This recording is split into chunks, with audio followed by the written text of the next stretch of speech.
Hallelujah. ഹൃദയശുദ്ധിയുള്ളവർ ഭാഗ്യവാന്മാർ, അവർ ദൈവത്തെ കാണും. മത്തായി 5:8. പ്രിയ ദൈവമക്കളെ, നമ്മുടെ ഹൃദയം ശുദ്ധമായി ഇരിക്കുവാനും ദൈവദർശനം പ്രാപിക്കുവാനും ദൈവത്തിൻ്റെ വചനം പറയുന്നത്, നിനക്കെതിരായി ഞാൻ പാപം ചെയ്യാതിരിക്കേണ്ടതിന് നിന്റെ ന്യായപ്രമാണത്തെ എൻ്റെ ഹൃദയത്തിൽ സംഗ്രഹിച്ചിരിക്കുന്നു.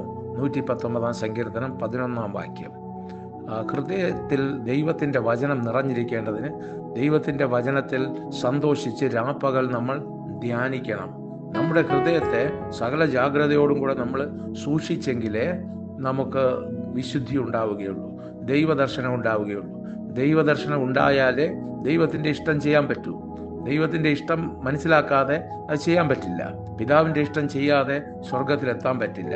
അതുകൊണ്ട് വചനം പറയുന്നത്, യാതൊരു അശുദ്ധനും സ്വർഗരാജ്യത്തിൽ പ്രവേശിക്കുകയില്ല. ദൈവം നമ്മളെല്ലാവരും വിശുദ്ധന്മാരാക്കി തീർക്കട്ടെ, അവകാശികളാക്കി മാറ്റട്ടെ. ഹല്ലേലൂയ. ആമേൻ.